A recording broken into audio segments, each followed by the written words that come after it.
All right, so my fan is blaring, so I'm gonna set it to medium real quick because it's Indian summer. It's the way that things are. But I haven't done anything related to Marvel in quite a while.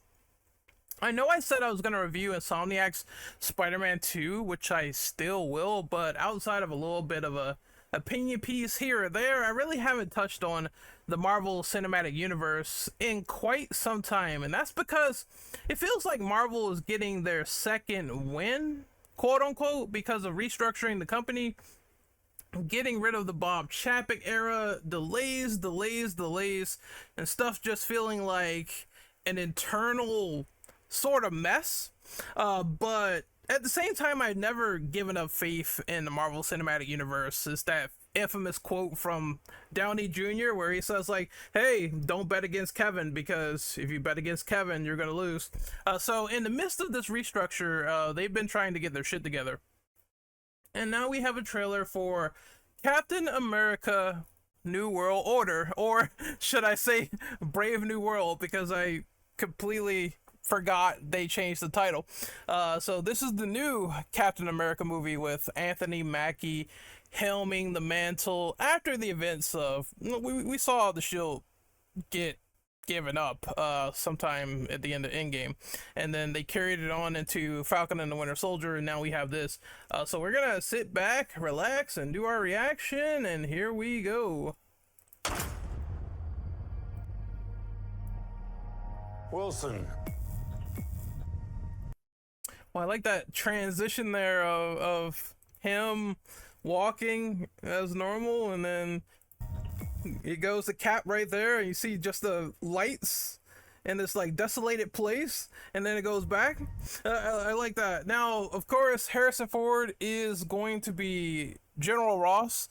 I believe one of them died recently, so RIP.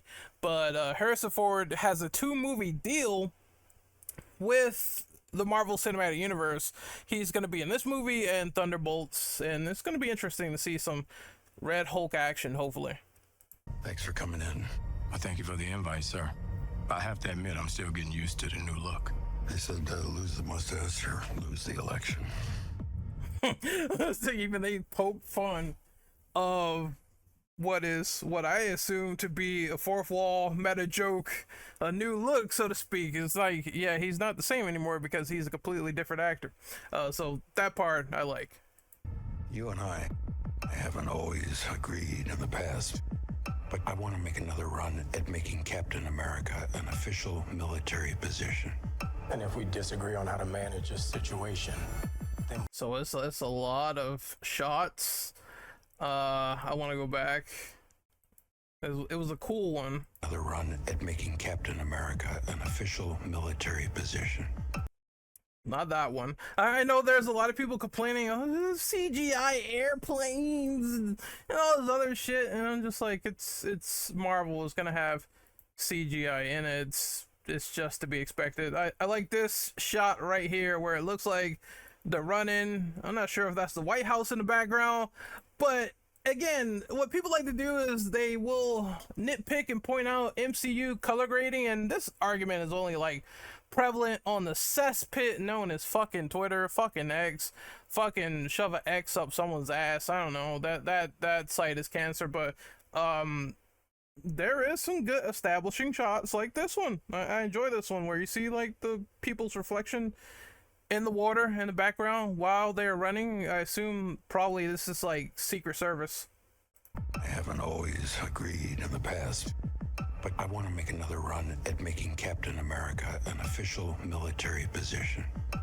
One other thing I really like about this is they're establishing a pretty serious spy thriller tone.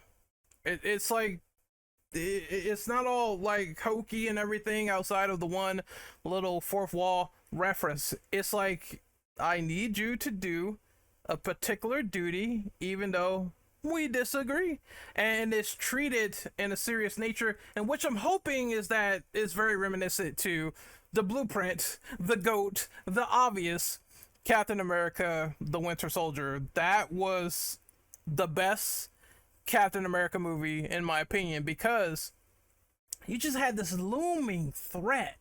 And that's what I want this movie to feel like, a looming threat with the Winter Soldier. And you just had a feeling that, oh, shit is getting fucked up. This guy's like his own personal Terminator. People might die. And it needs to feel like a sort of prevalent way of putting the lives on the line for a particular cause or mission. And this is the tone that I want throughout the entire film. And if we disagree on how to manage a situation. Oh no. Oh no, Sabra. So yeah, I'm gonna get into it. Sabra, or as they slightly changed their name, is probably a code name at this point, Ruth. There's a lot of drama with this character, okay?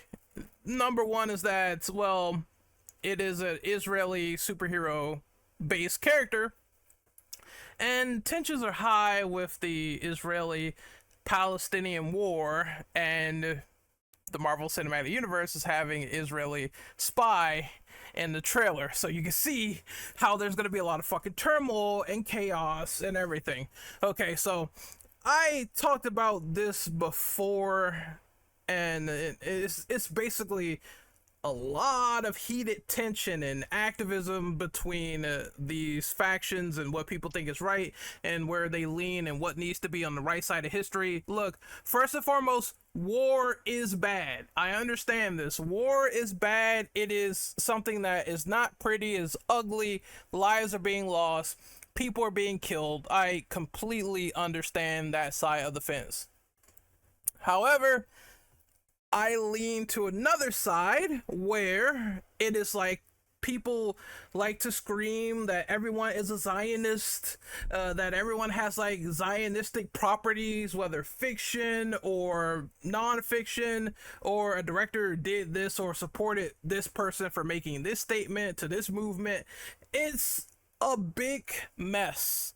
And the way I see it is that, okay, yeah, you can disagree with their statements and you can disagree with their philosophies and what they feel. However, that being said, all is lost when people use that magical word boycott, and they used it against Sean Levy, who is the director of Deadpool and Wolverine, saying that he's a Zionist, he supports someone that's a Zionist or whatever. That movie is going to make millions upon millions of dollars. I don't think this boycott is going to stop what is called FOMO, fear of missing out. If people want to see something so bad and they're hype about it, the hype is going to supersede whatever you may feel. It's just the nature of the game, people. You can freely boycott. If you feel that way, you don't want to give $1 to Disney or anyone like that, you're within your perfect right to do so. But there's going to be people that are going to see this movie. There's going to be people that's going to see Deadpool and Wolverine. And you're just going to have to deal with the reality that there's nothing that you can really do about those moviegoers going to see those films. Personally speaking, I go see what I want. If I feel like I have to not see a movie, not cover a game, I will tell you straight up. If not, and I want to see said movie, I want to cover said movie, you can throw all sorts of names at me that you want to throw out there, but I'm still not going to stop to see, what is the latest hotness, right? So that's how I feel about this whole boycott situation. I understand where you're coming from, but I'm probably still going to see these movies regardless because I just don't have that same sentiment. I know this is entertainment. I know that, it's basically your own preference. I understand that, but you also have to understand that some people are just not going to feel the same way that you do and take it as seriously as you do, and you're obligated to believe whatever you want as well. That's how the cookie crumbles. Situation. Then what happened? That is, I keep forgetting how to say this guy's name.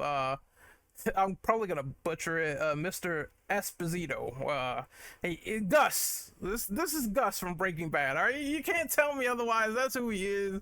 All right. I just know that he's a highly famed actor. I recently saw him in the movie. What the fuck was it? I just recently saw it too. Maxine.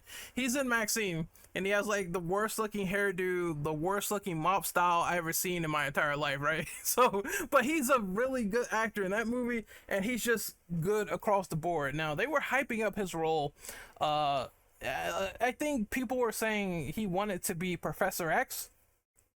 Clearly, this is not Professor X with a AK in his hand or whatever gun that is, and him walking upright. So no, his character is called George Washington Bridge. I don't know much about that character other than he has some affiliations with Cable from the X-Men, and some sort of cross wires there. I believe if that's true, you're going to probably see him in the X-Men, the mutant phases of the MCU going forward, meaning he's not going anywhere. Or they could simply do what they usually sometimes like to do, and they have like a minor character role, and then they recast the actor and he becomes something else. I mean, now Netflix is canon with the Marvel Cinematic Universe, so they kind of did that with Mahershala Ali, where he played Cottonmouth in Luke Cage, and now he's Blade. So go figure.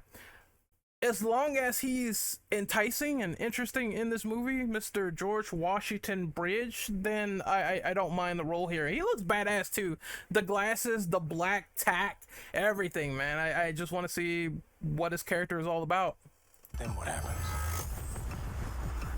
Oh, the nukes are going off. Brilliant. Work with me, Sam. We'll show the world a better way forward. Okay, so right here, that guy, this guy right here, the Latino guy, I know he was in Falcon and the Winter Soldier. He's probably going to be the new Falcon, I'm guessing. There's going to be a new Falcon in this movie, a new sidekick. He's probably going to be, you know, the bread and butter to this new dynamic relationship between Mr. Sam Wilson here and this guy. So I can't wait to see that. I want to see what they do with that.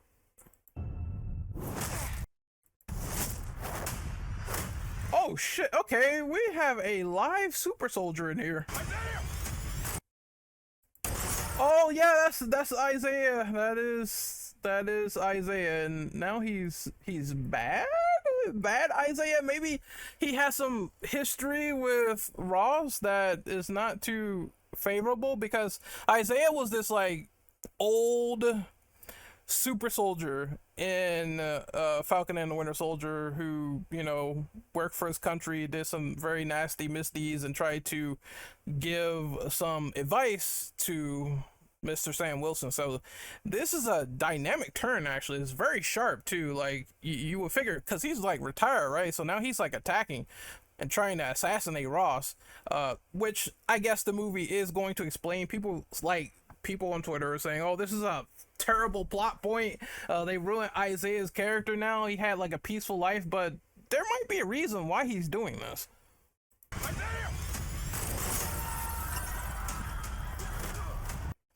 Like, again, you know, he could probably know how disastrous that Red Hulk program is going to be. So I mean, if you literally just put 2 and 2 together, you understand what they're trying to do. Of course, soon as he sees him, Sam trusts him, whatever, he brings him with him, or some type of shit happens and he tries to kill him, or he tries to like show Ross, hey, this guy's good, you know, he should get like more of a recognition plate to his name, and then this shit happens, right? Everything goes completely from 0 to 100 in the span of a few seconds. Oh, we're gonna have like fight scenes in the White House? Oh shit.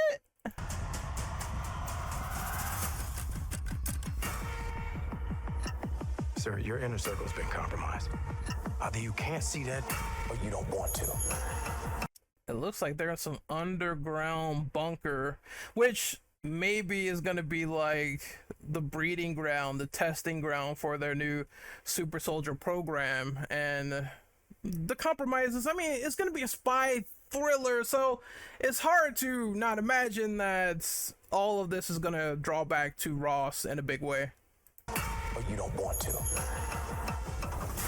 What if it's a trap? Of course it's a trap. Of course, sir. So I do like that Torres is very self-aware here.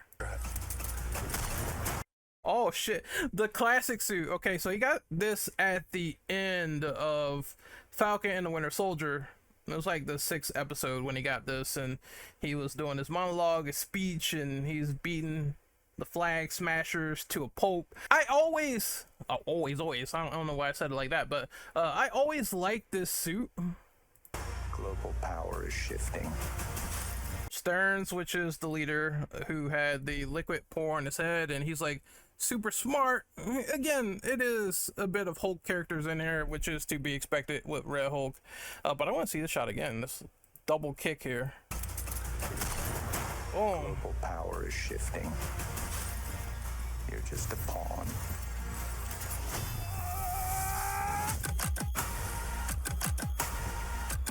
Oh, okay. You may be Captain America, but you're not Steve Rogers. Oh, okay, even he fucking roasted him saying, "Oh, you're not Steve Rogers," but he's earned that. He's earned that shield. So this is just a lot of establishing shots of action. You're just a pawn. I don't. Who is that right there? I have no idea. Some ages pouring out. It's like I don't know if it's like my mind eye, but I almost think this looks like a Black Widow caricature, but I know it's not. It just looks. If you squint like hard enough, you can see a little bit of nostalgia in there. So. Pawn.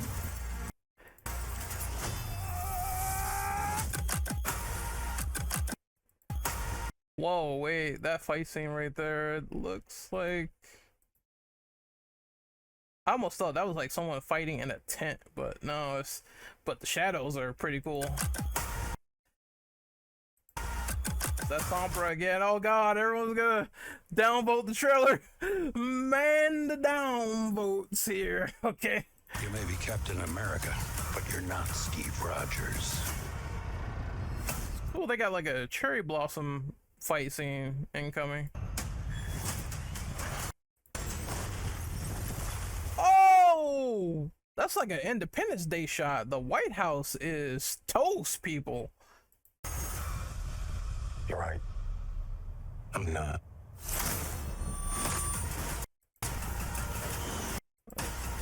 Falcon wings. There's the other. There's Cap, as I should say. It gets a little bit confusing when you have a character that turned from the Falcon into Captain America, and then you have an additional Falcon. So there is Captain America on the left, and that probably is Torres on the right.